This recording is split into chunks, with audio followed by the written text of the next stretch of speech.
Sans avoir eu à soutenir l'épreuve du temps, les 2 volumes de l'œuvre complète de Julien Gracq auront paru de son vivant en 1995 à la bibliothèque de la Pléiade.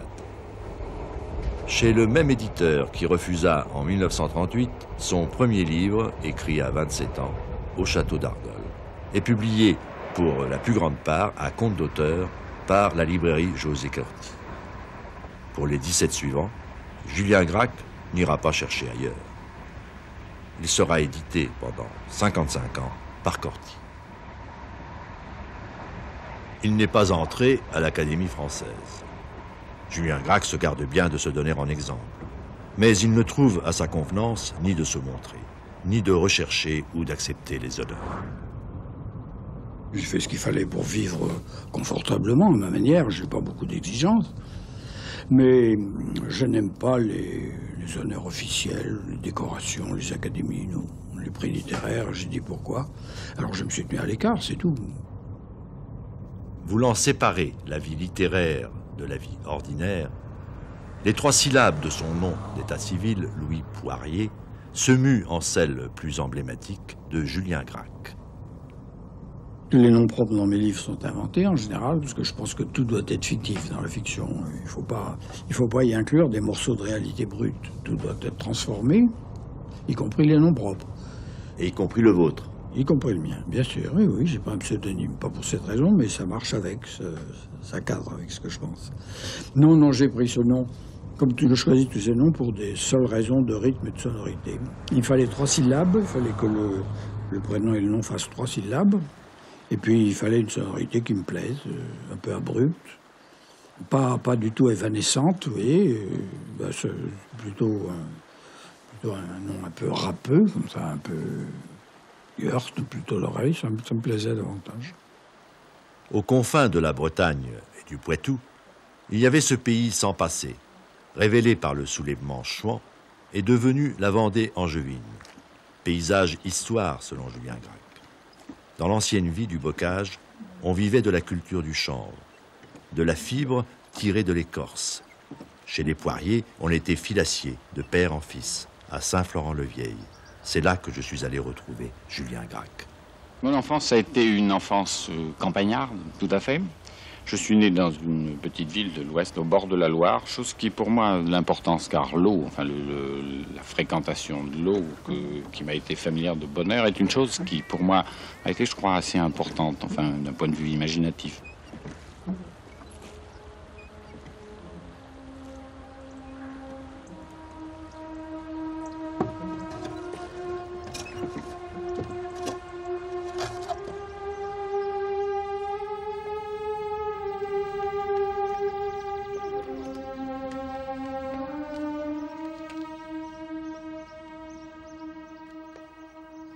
Mon travail de cinéaste sur des œuvres d'écrivains m'a amené à distinguer, et c'est sans doute arbitraire, les écrivains porteurs de monde, des romanciers plus axés sur le seul déroulement d'une intrigue. Monsieur Julien Gracq, peut-on dégager les lignes directrices de votre œuvre, et plus particulièrement, dans un premier temps, de votre œuvre de fiction? Je pense que l'auteur n'est pas très bien placé pour dégager les lignes directrices de ce qu'il écrit. Je ne suis ni romancier, ni essayiste, ni dramaturge. J'ai écrit des romans, j'ai écrit des livres de critique, des poèmes en prose, au fond, un peu tout. J'ai abordé un petit peu tous les genres. Je ne me considère pas comme un romancier, ni comme un essayiste. Je suis écrivain. De temps en temps, j'ai envie de m'exprimer. Chez moi, il y a beaucoup de discontinuité entre le travail des différents livres. Chacun s'est toujours présenté comme une unité qui ne tenait pas beaucoup compte de ce qui était venu avant et qui ne s'occupait pas d'enchaîner à ce qui viendrait après, s'il venait quelque chose. L'écrivain, ça se remarque surtout au fait que c'est quelqu'un à qui les idées viennent en écrivant. C'est un graphomoteur, enfin, c'est une idée assez simple, mais je crois que c'est très important. C'est quelqu'un pour qui les mots gardent toujours une part d'initiative. Est-ce que ce sont toujours les mêmes idées qui reviennent sous des déguisements différents? C'est très variable. Vous savez, il y a des écrivains qui sont des conteurs. les grands écrivains, c'est pas du tout péjoratif. C'est que l'imagination rebondit tout le temps, et c'est une espèce de feu d'artifice continuel. Mais c'est les mille et une nuits, si vous voulez. Et les autres, dont l'imagination est probablement plus pauvre, elle est centrée. Voilà, c'est important. Alors, vous parliez tout à l'heure des écrivains qui créent un monde. J'aime pas beaucoup l'expression. Le monde, il n'en a qu'un, c'est le nôtre. Mais il peut y projeter un éclairage différent. Et un paysage, sous l'éclairage vertical à midi, et avec des ombres portées de 6 heures, c'est tout autre chose. C'est un autre monde, si on veut, mais c'est le même, en réalité. Et d'où vient cet éclairage nouveau, si vous voulez, qui projette sur des choses? Eh bien, ça vient de ce qu'il y a un foyer à son imagination. Il y a un centre d'éclairage. C'est qu'il est centré. Il y a une imagination, en réalité, qui est, si vous voulez, sélective. Et une mémoire, la mémoire qui nourrit l'imagination, qui est sélective aussi. Parce que sans mémoire, il n'y a pas d'imagination. Le matériau est là. Eh bien, en fait, l'écrivain de ce genre, il a une mémoire qui retient instinctivement ce qui pourra servir, c'est-à-dire ce qui est en résonance avec ce qui l'intéresse réellement. Ce sont des écrivains orientés. Enfin, c'est quand même important, un changement d'éclairage. Ça fait voir les choses tout à fait différemment. Alors, comment se présentent pour vous les sujets? Qu'est-ce qui s'impose dans un sujet? La situation, la mise sous tension d'un lieu?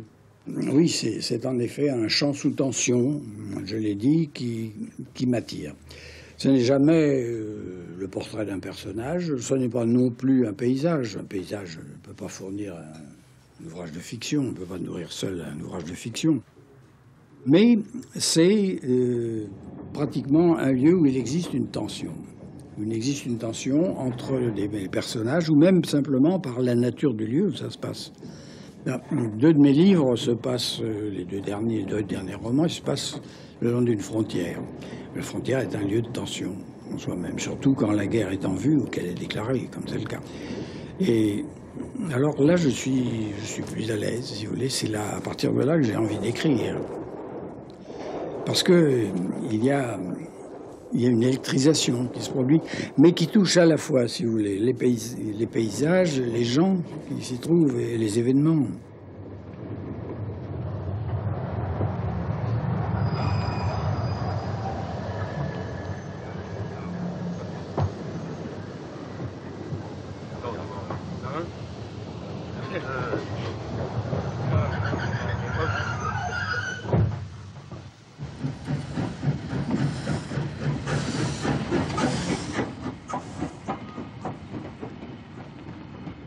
L'idée qu'on se fait généralement du sujet d'un roman et de l'origine d'un roman, c'est une espèce de saturation de la cervelle par un projet qui l'occupe, qui prolifère, qui se développe, et puis qui, le trop-plein, se déverse dans un livre. Bon.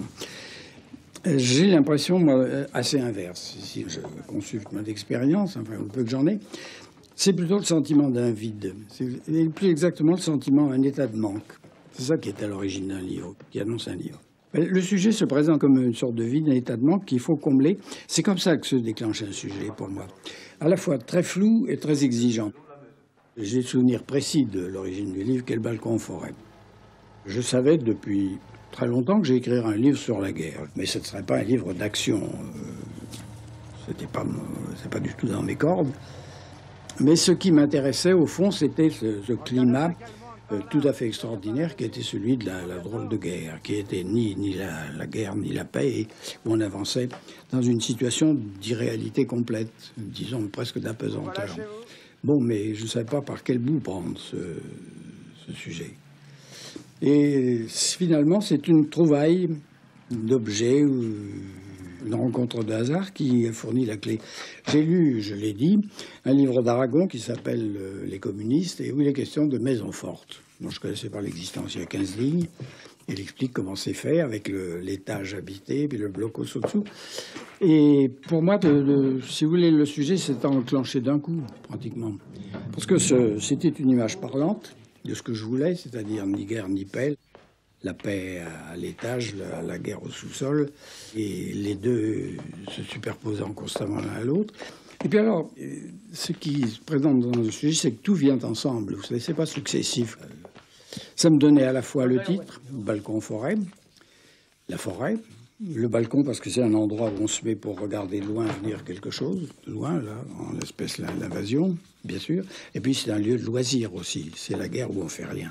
C'était la drôle de guerre où on dormait beaucoup plus que dans le service militaire de Tampem.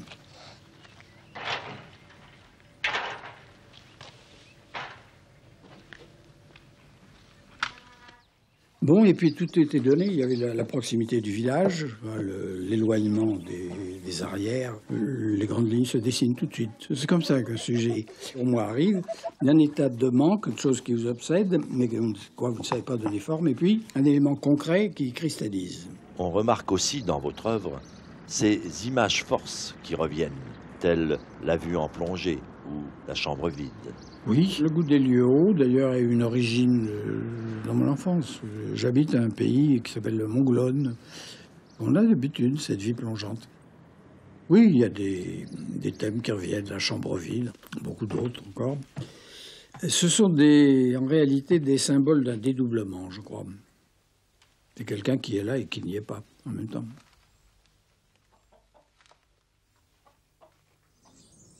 Vous vous faites de l'homme l'idée d'un être constamment replongé. Qu'entendez-vous par ce terme, que vous avez souvent cité, de plante humaine? Et ça tient peut-être à une disposition qui est la mienne, c'est-à-dire que je suis très sensible, naturellement, au climat, au lieu, bien sûr, au changement de temps, même à l'heure qu'il est. Les saisons, pour moi, sont des éléments marquants. Le printemps ne m'est pas favorable, l'automne, oui. Au printemps, je ne me porte pas très bien, ça ne va pas. J'ai le sentiment, par conséquent, d'être quand même en communication un petit peu avec la planète, enfin, les rythmes qui s'y passent. C'est un petit peu comme si vous décrochez le téléphone et qu'il ne se passe rien, vous êtes un peu déconcerté. Mais si vous entendez la tonalité, ça va, vous êtes branché. Cette image de plante humaine est tout de même fréquemment associée à vos textes. Je l'ai utilisée plus que d'autres parce qu'elle me convient. Une idée qui m'est familière, qui est parlante pour moi. Mais c'est ce que je vous dis, c'est d'un contact qui n'est pas coupé avec le sol, enfin avec la planète, et ses rythmes, ses saisons et ses moments, oui. Dans vos récits, les personnages ne peuvent pas être détachés du paysage qui les environne. Vous savez, là j'ai une sensation extrêmement vive. Alors, un livre, c'est un mot de Maurice Denis, je crois, qui parlait des peintures. Il disait qu'un tableau, c'est un carré ou un rectangle de toile couvert de couleurs en un certain ordre assemblé. Mais un livre, c'est un peu la même chose. C'est un certain nombre de pages couvertes de mots en un certain ordre assemblé. Alors, le livre est un bloc. Le livre est un bloc. On ne peut absolument pas dissocier.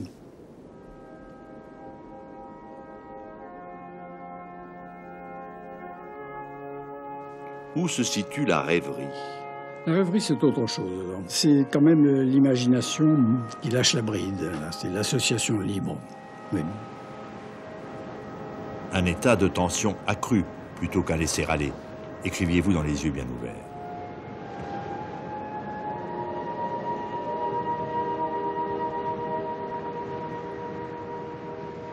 Vous citez aussi l'expression de Hugo, la pente de la rêverie.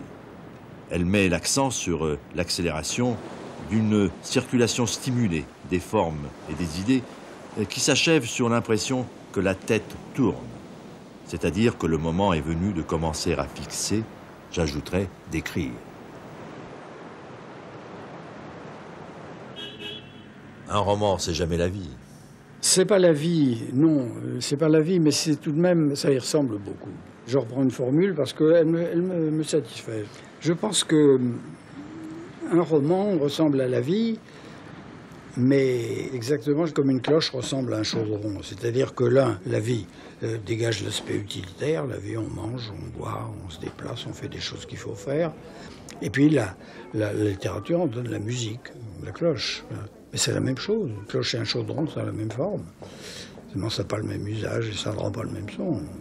Le littérateur ne crée pas un monde, mais il crée un éclairage ou il crée un écho sonore, si vous voulez. Alors, puisqu'on prend la cloche, là, qui en est l'émanation, mais qui n'est pas une création de lui-même. C'est comme ça que je vois les choses. C'est difficile d'écrire un roman? Oui, alors là, le roman, pour moi, c'est la chose la plus difficile à réussir et à mener à terme, surtout. Pour moi, je ne sais jamais si j'en viendrai à bout. Une fois, ça m'est arrivé, j'ai échoué. J'ai abandonné aux 3/4 un livre qui ne marchait pas. C'est une aventure, un roman. Et puis en plus, c'est un consommateur d'énergie considérable. Ça demande une énergie vitale encore nourrie. Julien Gracq a donné un titre significatif de son œuvre à un fragment d'un roman inachevé, La Route. Oui, c'est en fait la route est l'habitat préféré des personnages de ces livres. Donc ils sont seuls. La situation d'isolé parfaite, c'est celle du voyageur. Il se met en route, qui lâche tout. Il emmène tout avec lui. Alors il ne travaille pas. Non, il ne travaille pas. Associé à l'idée de départ, toujours dans Les yeux bien ouverts, dont j'ai choisi un autre extrait, vous nous faites découvrir par une image de votre enfance dans les chantiers navals de Nantes, ce sentiment de l'appareillage qui ignore la destination. J'ai assisté avant la guerre au lancement du paquebot Île-de-France. Quand on enlève les derniers vérins, la coque commence à glisser avec une extraordinaire lenteur, au point qu'on se demande un assez long moment si vraiment elle bouge ou ne bouge pas. C'est un spectacle très impressionnant. Ça me faisait un peu comprendre de façon parlante ce qui m'émeut surtout dans le sentiment du départ. On sentait, on voyait tout d'un coup qu'il y avait derrière cet ébranlement presque millimétrique une extraordinaire pression. En même temps, une idée de majesté, quelquefois funèbre, se mêle presque toujours pour moi à ce sentiment d'instance de départ. Peut-être y a-t-il toujours, derrière cette image de jeunesse, ce glissement sans retour, le lancement d'un énorme navire. Mes personnages sont sans famille, sans enfants, sans profession, sans lieu de naissance, sans obligation militaire spéciale, et ils sont des isolés. Ce sont des isolés, absolument.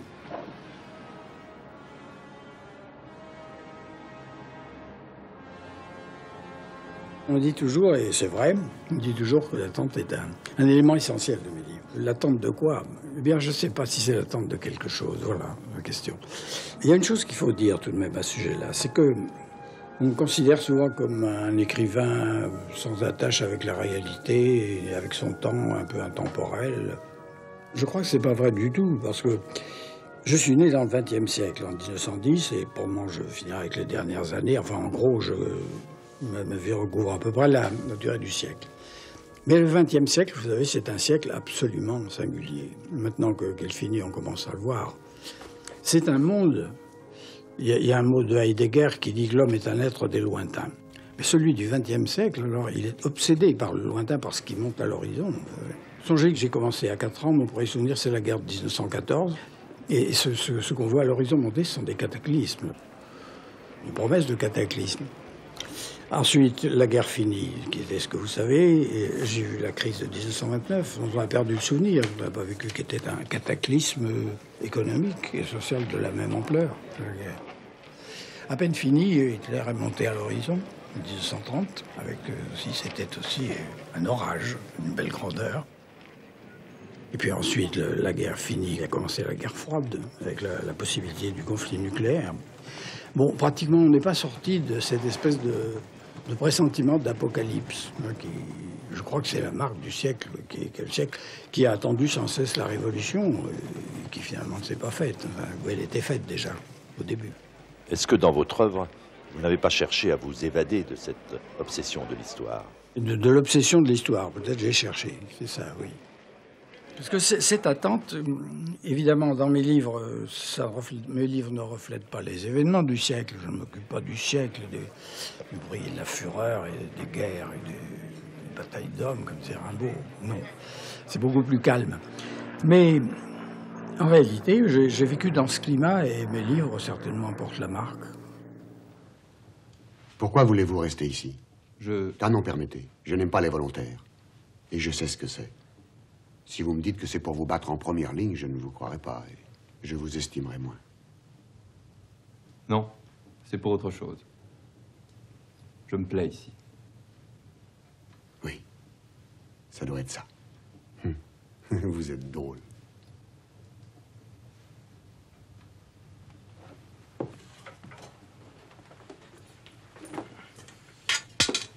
Donc c'est dit. Ayant relu, persiste, comme on dit dans les procès-verbaux d'instruction. Persiste. Je ne suis pas sûr que cela vous plaise trop. Ah, vous vous trompez, mon cher. Je ne déteste pas faire la guerre avec des gens qui ont choisi leur façon de déserter.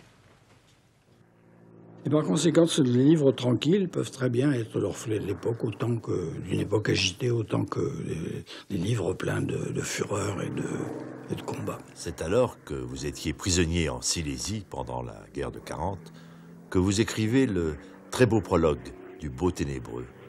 Et vous l'écrivez couché. Oui, parce que nous étions sous-alimentés, incontestablement, et alors on ne pouvait pas se lever que quelques heures par jour. Pratiquement, on ménageait ses forces. Mais j'avais pas assez de vigueur pour entreprendre le livre. Je pensais au livre, Beau Ténébreux, mais j'ai écrit le prologue pour marquer la décision. J'évoque, dans ces journées glissantes, fuyantes de l'arrière-automne, avec une prédilection particulière, les avenues de cette petite plage, dans le déclin de la saison, soudain singulièrement envahie par le silence.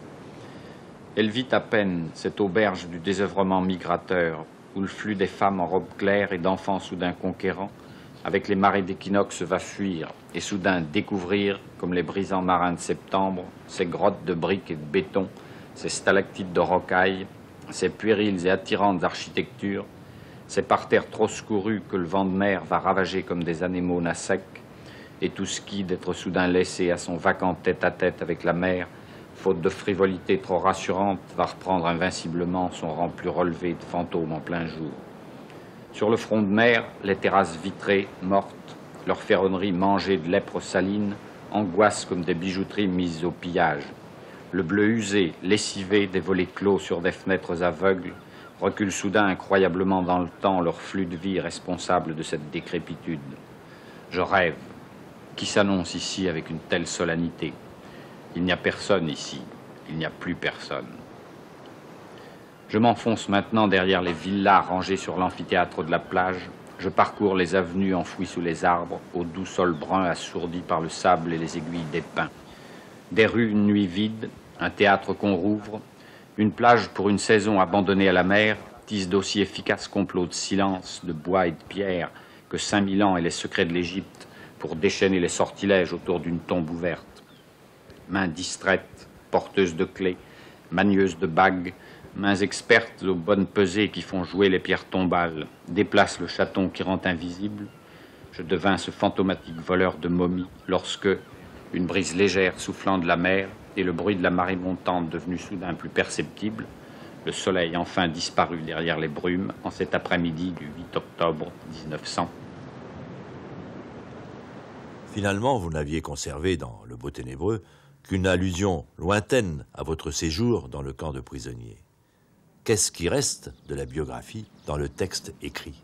Les accidents de la biographie, enfin ceux qui figurent dans une biographie ou dans un curriculum vitae, ça n'a en général pas de retentissement sur l'œuvre d'un écrivain. Tout ce qui est biographie n'est important que si l'œuvre l'admet au départ, si elle est consonante avec son expérience. Tout le reste est rejeté.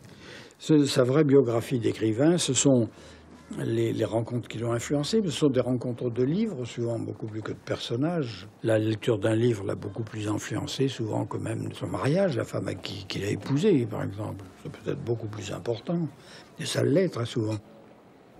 Vous avez dit que la société s'était plus transformée de votre naissance aux années 80-90 que de Jules César à 1910. Il est certain que la manière de vivre à la campagne, que j'ai connue vers 1910-1915, était beaucoup plus proche du Moyen-Âge, encore. Il y avait pratiquement la même charrue, les mêmes chevaux, les mêmes charrettes, les mêmes maisons, on était un sol en terre battue. La ville a moins bougé.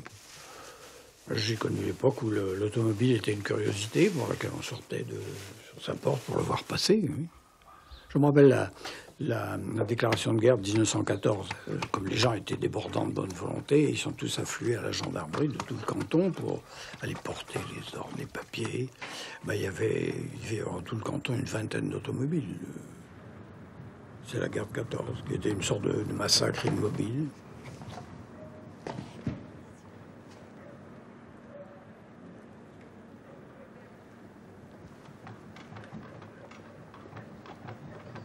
J'ai le souvenir de ce monsieur qui circule dans sa voiture noire. Ça me faisait l'effet de ce qu'on appelle l'encou, la mort qui circule. Il allait annoncer une mort dans une ferme, mort au champ d'honneur. Oui, c'est un souvenir que j'ai, ça. On rencontrait dans les routes, mais il devait y avoir un mort. C'était le maire qui était chargé de prévenir les familles. Bah, la guerre, j'avais 4 ans au début, 8 ans à la fin. J'aimais assez la guerre, c'est cynique de dire ça, mais c'est une époque qui ça m'amusait parce que c'était plein de variétés. Et les journaux étaient intéressants, comme on dit. Moi, je lisais les batailles navales, choses comme ça. J'ai lu de très bonne heure. Ça veut dire quand la guerre a éclaté en 14. Et puis ma famille était à l'abri. J'avais pas de proches mobilisés. J'avais l'insouciance de l'enfance.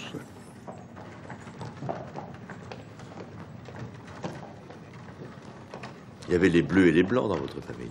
Oui, mais enfin, pas d'une manière dramatique. Du côté de ma mère, c'est une famille qui était amie de la cure. On disait, elle habitait en face. Le curé venait souvent. Et du côté de mon grand-père, était plutôt anticlérical. C'était un bleu, tout à fait. Mon père aussi. Enfin, tout ça, c'est plutôt anecdotique.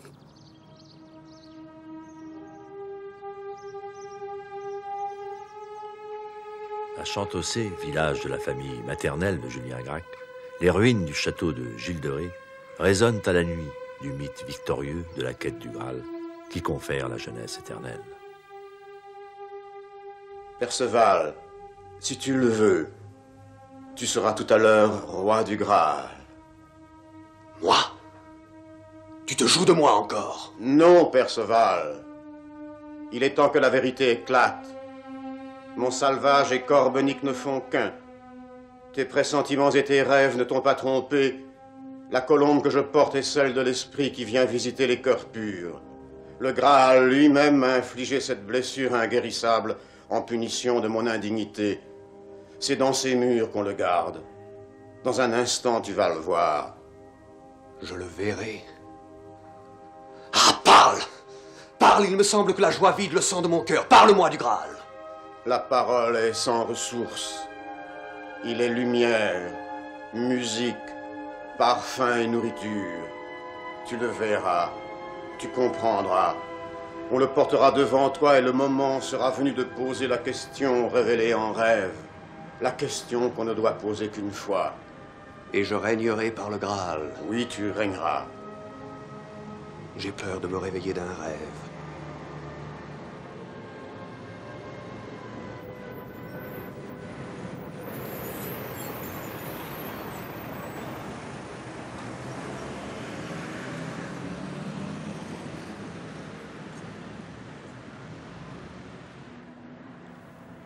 Vous devez quitter Saint-Florent très jeune, pour Nantes, le lycée Clémenceau. Vous êtes un élève brillant, mais il y a les années d'internat. Ce n'est pas drôle, l'internat. Non, c'est une coupure dans ma vie, parce qu'autant que la guerre de 39, le départ de la famille et l'internat à 11 ans, c'est... Oui, c'est une épreuve. Pour moi, ça l'était. C'est un changement de vie complet, déracinement. Et puis alors, je n'aime pas du tout la vie communautaire. Mais là, c'est la vie communautaire, 24 heures sur 24, à laquelle je ne me suis jamais habitué. C'était le commencement d'une longue période de vie communautaire, parce que j'ai été interne sous une forme de 11 à 25 ans, y compris à Saint-Mexan, où on avait des chambres individuelles, mais enfin, on vivait en collectivité encore. Et à l'école normale aussi. Mais là, c'était le paradis à côté.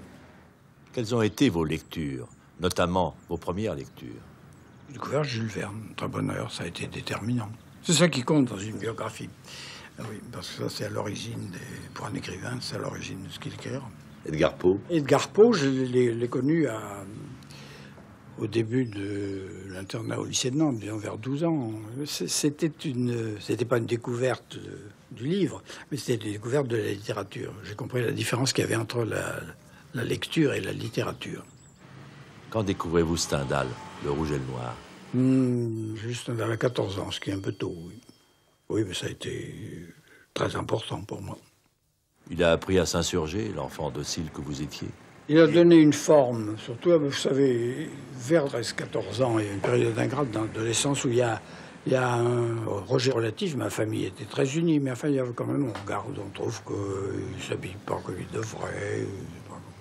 On a un certain regard critique, comme ça, sur la famille. C'est pas un détachement, mais c'est... Et ben, y a cette espèce d'état insurrectionnel commençant. Oui, ça a été renforcé par la lecture de Roger Noir, ça va de soi. Robespierre.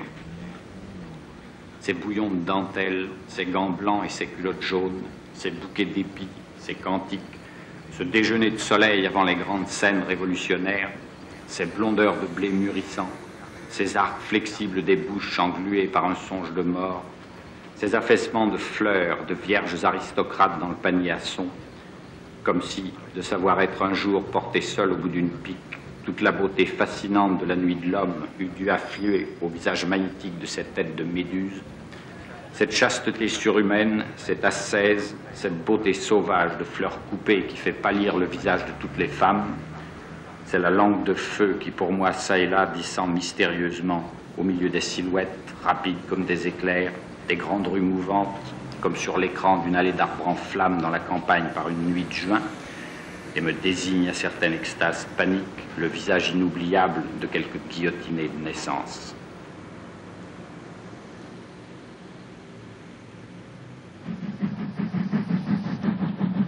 De votre jeunesse, j'ai deux images qui se superposent. Le jeune homme qui porte monocle et cravate blanche, puis à Quimper, où vous êtes professeur, le militant résolu du Parti communiste. Oui, c'est curieux. Oui, il y a une part quand même, le prolongement de cette insurrection contre les choses admises. Une pente vers le non-conformisme, c'est sûr, qui m'a amené probablement comme ça, à ces idées d'extrême gauche. Ça n'a pas une importance fondamentale pour moi. Je m'en suis détaché assez vite, d'ailleurs, ça a duré 3 ans.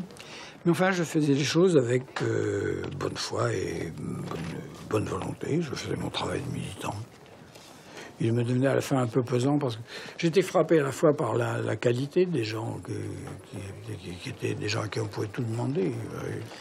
Et puis en même temps, l'absence d'esprit critique. Vous aimiez ces gens de la mer, les teuniers, les sardiniers en sabots que vous décrivez? Oui, les pêcheurs étaient des gens extrêmement sympathiques. Très rudes d'abord, violents. La violence se déchaînait pour rien, dans les grèves par exemple, oui. C'est une vie extrêmement simple, comme ça, partagée en blanc et noir. Absolument. Et puis alors, ils vivaient sur la mer. C'était un rapport à la terre tout à fait curieux, distant. Cette époque-là, elle a disparu. C'était des pêcheurs de la marine à voile encore, largement. Vous quittez le Parti communiste au moment du pacte germano-soviétique? Exactement, oui. Oui, là, il est apparu que le communisme était devenu pratiquement une espèce d'outil de la politique russe, où les intérêts internationaux étaient perdus de vue totalement. C'était fini. Oui, ça a été un dévoilement brutal pour moi. Depuis, je ne me suis jamais occupé de politique. Et puis, je dois dire que l'expérience que j'ai eue du Parti communiste, dont je connais tous les défauts, prouve que les autres partis paraissent pas très sérieux à côté de moi.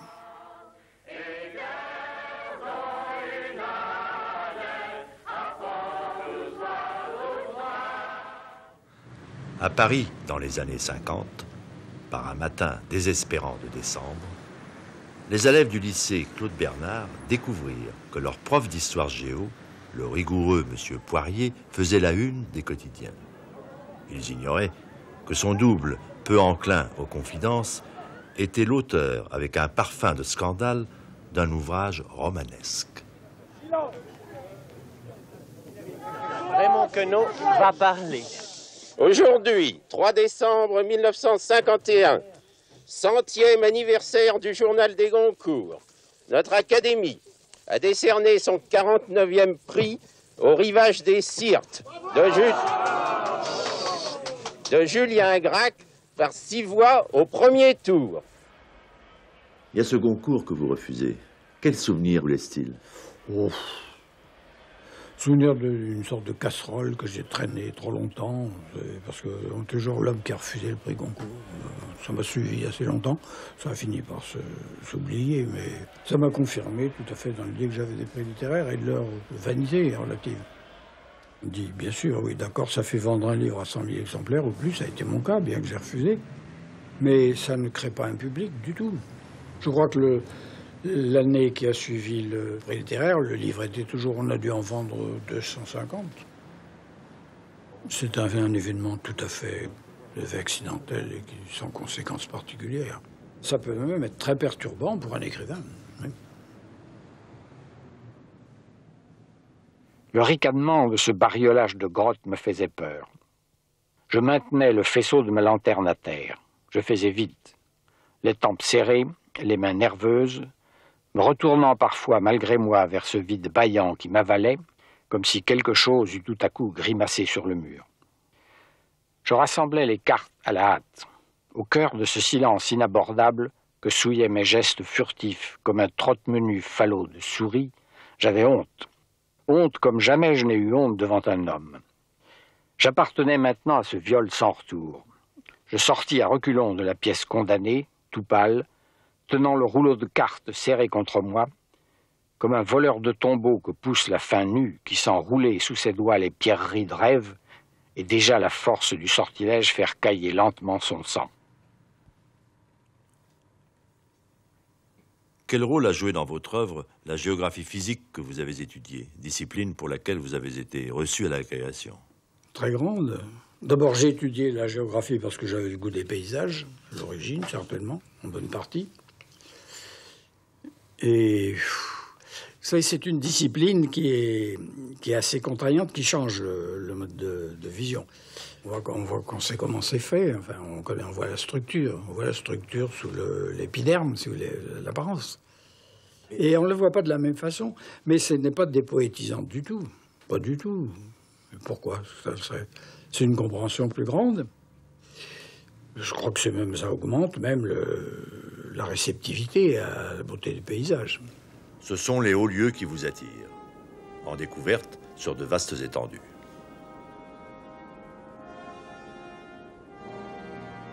L'un des plus beaux panoramas de ce genre est pour moi celui d'une chapelle qui domine Mortain, en Normandie, et où j'ai passé des heures. Mais je dois dire qu'en même temps que cette situation, imaginaire ou réelle, me captive violemment, elle me paraît toujours douée d'une suggestion maléfique. Et je crois qu'ici se retrouve un très vieux pli de la sensibilité collective. Le sentiment qu'au fond, c'est toujours le démon qui vous ravit sur la montagne. Celui qui regarde de très haut, invisible, commet une espèce de rap défendu. Il possède, magiquement, indûment. C'est la face de la Terre qui vous intéresse? Oui, exactement, la face de la Terre. Ce sont les grands paysages qui m'intéressent, beaucoup plus que les détails. Il y a des écrivains que j'ai appelés les écrivains myopes, ils sont sensibles aux détails, surtout, et d'autres qui préfèrent les panoramas. Les écrivains presbytes. Oui. Une attraction sans violence, mais difficilement résistible, me ramène d'année en année, encore et encore, vers les hautes surfaces nues, basalte ou calcaire, du centre et du sud du massif, l'Aubrac, le Césalier, les Planèzes, les Causses. Tout ce qui subsiste d'intégralement exotique dans le paysage français me semble toujours cantonné là. C'est comme un morceau de continent chauve et brusquement exondé qui ferait surface au-dessus des sempiternelles campagnes bocagères qui sont la banalité de notre terroir. Tonsure sacramentelle, austère, dans notre chevelu arborescent si continu. Image d'un dépouillement presque spiritualisé du paysage qui mêle indissolublement à l'usage du promeneur sentiment d'altitude et sentiment d'élévation.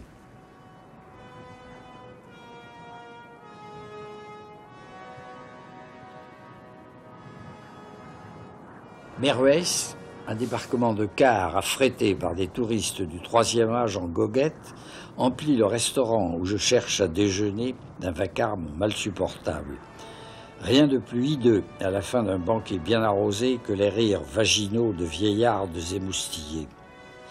Après le tohu-bohu de cette bamboche hollandaise, grimpant lacet après lacet au-dessus de la vallée l'escarpement du Causse-Méjean, il me semble, comme dans le poisson soluble, endosser un à un les vêtements de l'air pur.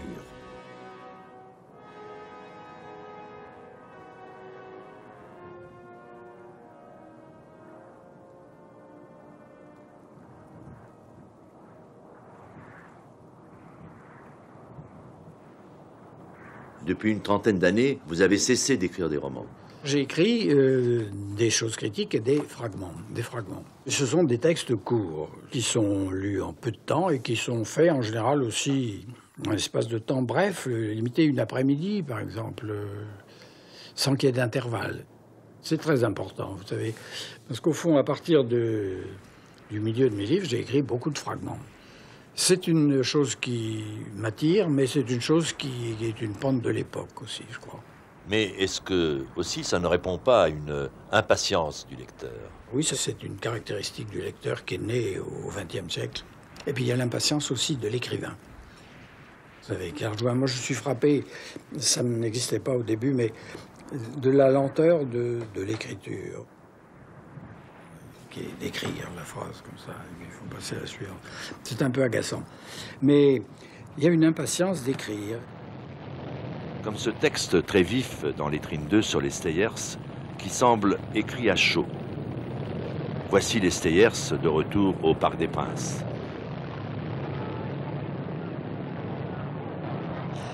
Ce n'était pas beau, c'était parfaitement étrange.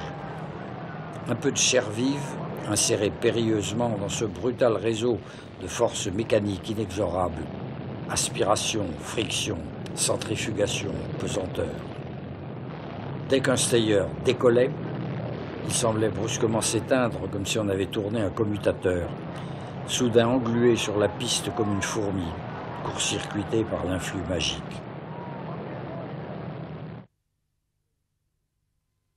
Est-ce que la lecture et l'écriture ne procèdent pas finalement d'un même courant et d'un même mouvement?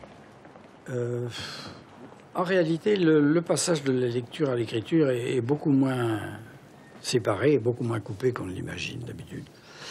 À l'école, on apprend à lire et à écrire en même temps. Le lecteur n'est pas désarmé devant l'auteur. Il a étudié, il a désarticulé la syntaxe, il connaît la grammaire, il connaît les formes littéraires, les images.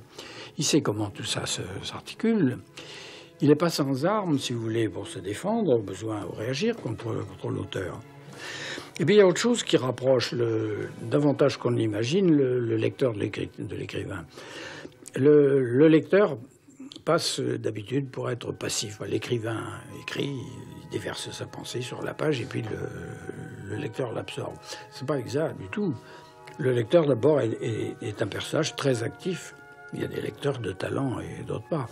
Parce qu'il faut transformer les mots en images. C'est un travail énorme, et ça laisse une liberté considérable. Puis il y a autre chose encore, c'est que l'écrivain est un lecteur, vous savez. C'est un lecteur de naissance. Il écrit des livres parce qu'il a lu des livres. Que veut faire d'abord passer un écrivain à son lecteur? Une émotion? J'ai pas envie d'avoir avec le lecteur une communication intellectuelle, mais une communication sensible. Oui. Il faut tout de même être un peu... J'ai envie d'être avec le lecteur comme quelqu'un qui on pose la main sur l'épaule en parlant. On s'adresse à lui. Cet appel au lecteur à une connivence, à un contact. Et ça relève de l'affectivité, oui, je pense. Nantes, dominée par le gigantesque taureau des Fuegos de sa cathédrale en feu. Et qu'André Breton n'a pu voir. Nantes, où nous sommes ensemble et séparément, avait-il écrit quelques semaines avant sa mort à Julien Gracq, dont le sentiment de connivence éprouvé pour le chef de file du surréalisme le lui fit désigner comme un héros de ce temps. Autre point de coïncidence de Julien Gracq avec l'œuvre de Junger. Il fut sensible à la mélodie de la vie qui jaillissait de l'image de ce guerrier retiré du monde des falaises de marbre, herborisant au bord de l'incendie d'un monde finissant. Julien Gracq marque ses préférences. Aussi pour Nantes, dont il aimait les coups de timbre métalliques des vieux tramways jaunes dans le soleil du dimanche matin de ses sorties. Jaunet et jeune, râpeux comme le muscadet. La ville de Nantes, où il a grandi, contre elle, selon elle, mais toujours avec elle, il s'est formé.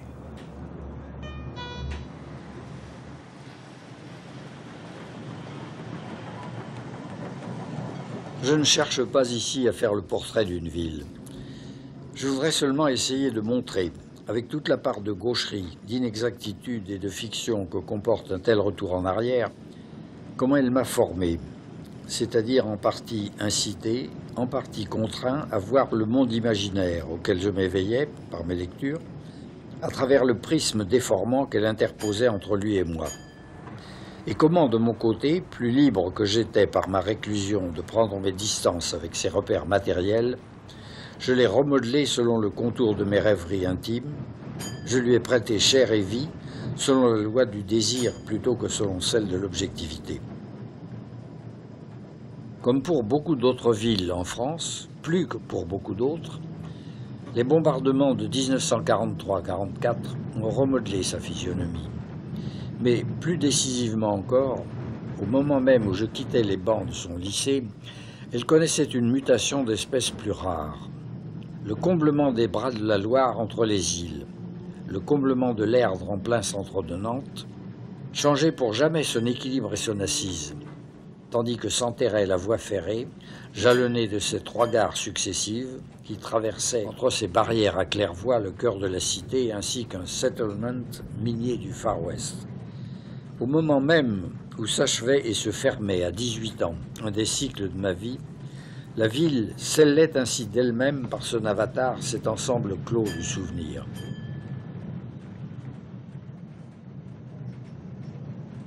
L'acrimonie propre aux ruminations du vieillissement naît de ce que nous replaçons des épisodes passés de notre vie dans un cadre resté intact. C'est la jeunesse inaltérable du monde qui rend mal tolérable la caducité dont elle est devenue le lieu et le support. Rien de tel quand il m'arrive de retraverser Nantes. L'ancienne ville, l'ancienne vie et la nouvelle se superposent dans mon esprit plutôt qu'elles ne se succèdent dans le temps. Il s'établit de l'une à l'autre une circulation intemporelle qui libère le souvenir de toute mélancolie et de toute pesanteur. Le sentiment d'une référence décrochée de la durée projette vers l'avant et amalgame au présent les images du passé au lieu de tirer l'esprit en arrière. Je voudrais que la complaisance au souvenir, à laquelle il m'arrive comme à tout autre de faire sa part, soit absente de ces pages. La chance a fait de ces années de mon enfance et de mon adolescence un gisement que la vie a monnayé, une richesse toujours mobilisable que je prodigue à mon gré sans m'en sentir jamais plus pauvre. Reprenons donc le chemin des rues de Nantes, non pas à la rencontre d'un passé que je voudrais mettre à ressusciter aucune complaisance, mais plutôt de ce que je suis devenu à travers elle et elle à travers moi.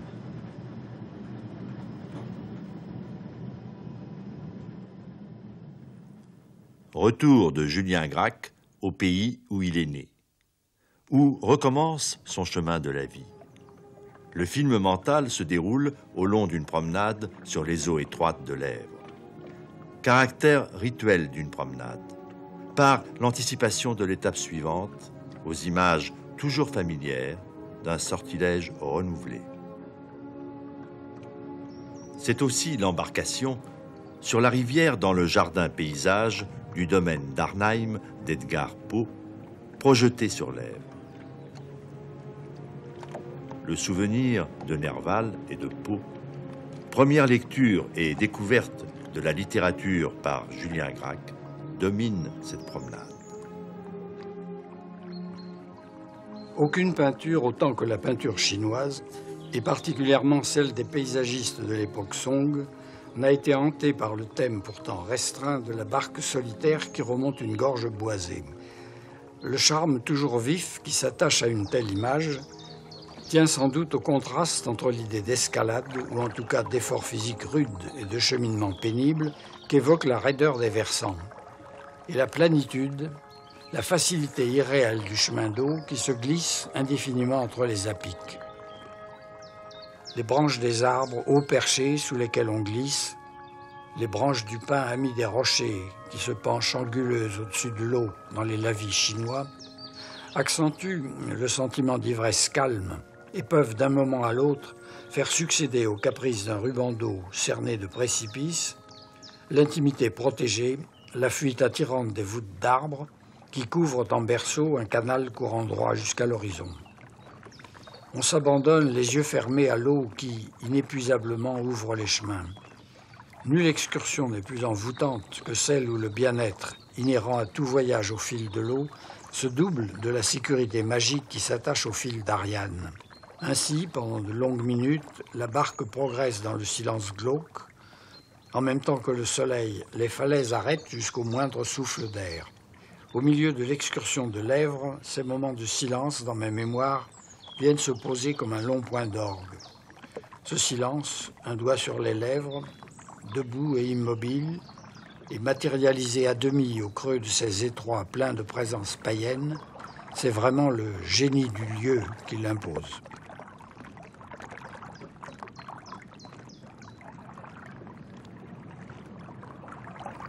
En tête de votre livre sur Breton, il y a cette statue qui vient s'inviter à souper.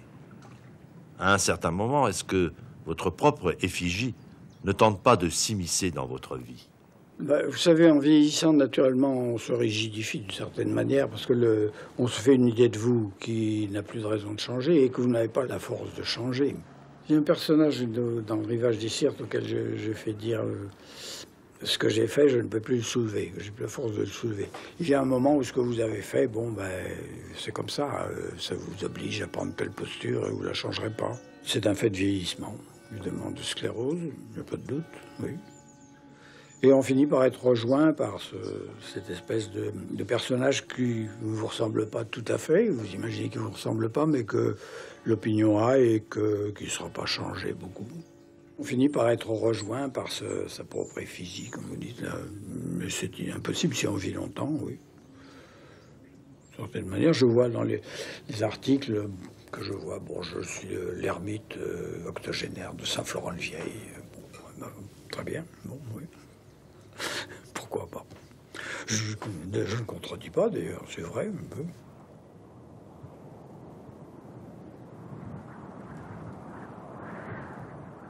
Je parlerai maintenant en quelques mots d'un mouvement qui, sans doute, paraît à la plupart d'entre vous un chapitre dès longtemps clos de l'histoire de la littérature. Un mouvement, sans doute, qui, selon le mot de son fondateur même, ayant été aussi vaillamment qu'on voudra, ne peut plus être, mais qui pour moi garde toujours une valeur exemplaire et qui s'est appelé le surréalisme. À travers 1000 contradictions, qui après tout n'étaient que celles de la vie, il a eu cette vertu essentielle de revendiquer à tout instant l'expression de la totalité de l'homme, qui est refus et acceptation mêlée, séparation constante et aussi constante réintégration.